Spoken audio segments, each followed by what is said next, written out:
Friends, ఈరోజు మీకోసం ఒక ఆశ్చర్యకరమైన ప్రయాణాన్ని తయారు చేశాను.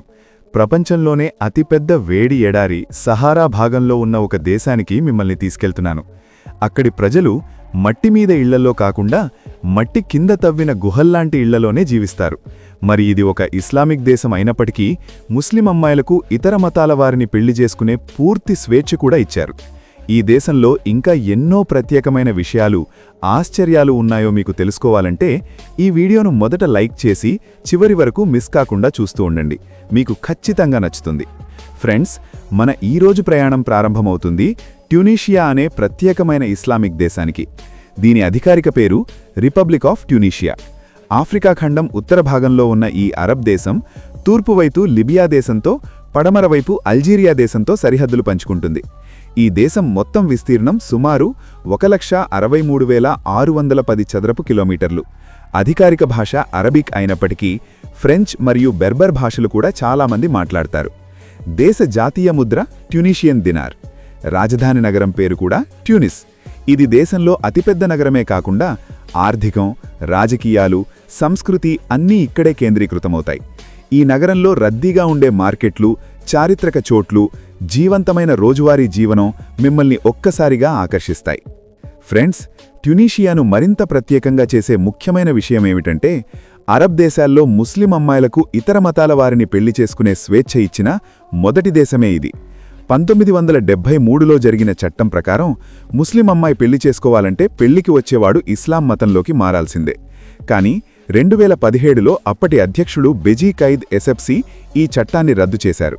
ఇప్పుడు అమ్మాయిలు తమకు ఇష్టమైన ఎవరైనా, ఏ మతస్థుడైనా పెళ్లి చేసుకోవచ్చు. ఈ మార్పు మహిళల సమాన హక్కులకు, వ్యక్తిగత స్వేచ్ఛకు ఒక పెద్ద అడుగుగా పరిగణించబడుతుంది.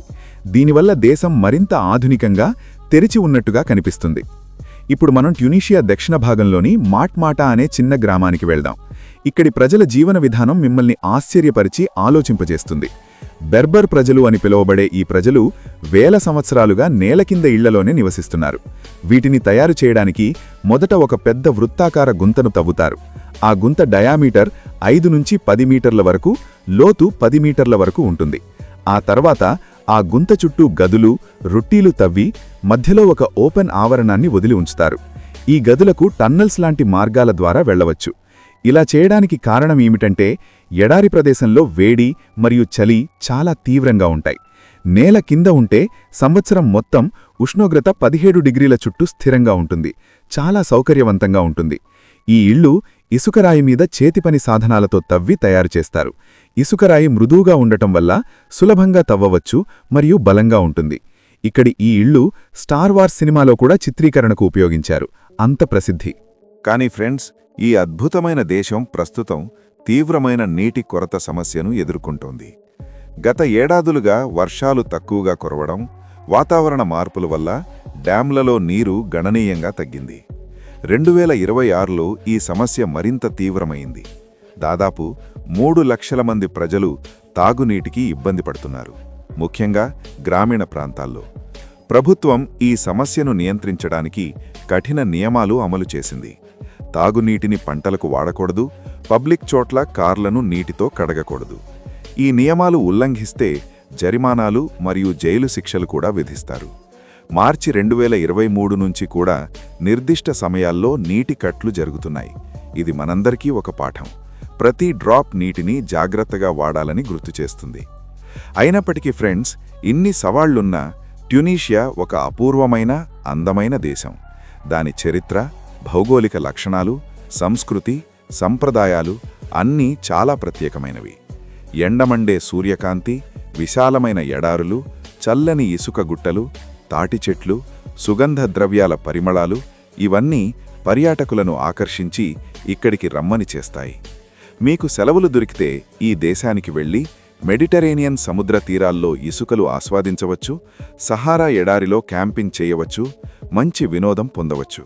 అంతేకాకుండా పవిత్ర మసీదులు, పురాతన కార్థేజ్ నగరం అవశేషాలు, ఎల్ జెమ్ యాంఫీ థియేటర్ వంటి చారిత్రక చోట్లు కూడా చూడవచ్చు. ప్రతి ప్రదేశం మీకొక కొత్త ఆశ్చర్యాన్ని అందిస్తుంది. ఇప్పుడు మనం ప్రసిద్ధమైన పురాతన కార్థేజ్ నగరానికి వెళదాం. ఇది ట్యునీషియాలో అత్యంత ప్రసిద్ధ చారిత్రక ప్రదేశం. ట్యూనిస్ నగరం సమీపంలోనే ఉన్న ఈ నగరం అవశేషాలు ఇప్పటికీ బాగా నిలబడి ఉన్నాయి. ఫినీషియన్ ప్రజలు స్థాపించిన ఈ నగరం రోమన్ సామ్రాజ్యంతో యుద్ధాలు చేసి తరువాత భాగమైంది. దాని వైభవకరమైన చరిత్ర మనల్ని మంత్రముగ్ధులను చేస్తుంది.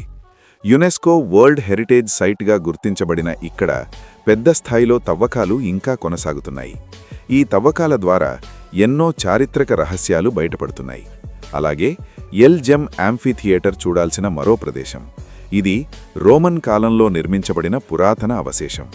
ట్యునీషియాలో అతిపెద్ద పర్యాటక ఆకర్షణల్లో ఒకటిది. రోమ్లోని కొలోసియంతో పోల్చుకునేలా గొప్పది. 2000 సంవత్సరాలకు పైగా పాతది, కానీ ఇప్పటికీ బలంగా నిలబడి ఉంది. ఈ గోడలు ఉత్తర ఆఫ్రికాలో రోమ్ శక్తిని సూచిస్తాయి. మీరు ఈ యాంఫీథియేటర్ క్రింది మార్గాల్లో నడిచి గ్లాడియేటర్ యుద్ధాలు జరిగిన ఆ కాలాన్ని ఊహించుకోవచ్చు.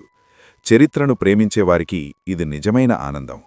మరో అద్భుతమైన చోటు సిడీ బూ సయీద్. ట్యునీషియాలో అత్యంత అందమైన ప్రదేశాల్లో ఒకటిది.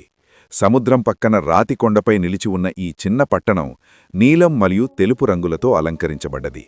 ఇక్కడ అన్ని ఇళ్ళు తెలుపు రంగులో రంగు వేయబడ్డాయి, కానీ కిటికీలు, తలుపులు, రైలింగులు మాత్రం నీలం రంగులో ఉంటాయి. ఇలా చూస్తే ఒక రొమాంటిక్ సినిమా సెట్లా అనిపిస్తుంది. మనసుకి చాలా ఆనందాన్నిస్తుంది. సముద్రం మీద సూర్యాస్తమయం చూడటం మరిచిపోలేని అనుభవం. ఫ్రెండ్స్, ట్యునీషియా చరిత్రను పూర్తిగా అర్థం చేసుకోవాలంటే ట్యూనిస్లోని బార్డో నేషనల్ మ్యూజియాన్ని తప్పకుండా సందర్శించాలి. ఇది ఒక ప్రముఖ పురావస్తు మ్యూజియం. దేశమంతటా జరిగిన తవ్వకాల్లో లభించిన విలువైన వస్తువులు, కళాఖండాలు ఇక్కడ భద్రపరచబడ్డాయి. రోమన్ మొజాయికులు, మరికొన్ని పురాతన కళల గురించి ఇక్కడ తెలుసుకోవచ్చు. 3000 సంవత్సరాల పాత నాగరికతల చరిత్రను కూడా ఇక్కడ చూసి అర్థం చేసుకోవచ్చు. ప్రతి వస్తువు మీకొక కొత్త కథ చెబుతుంది.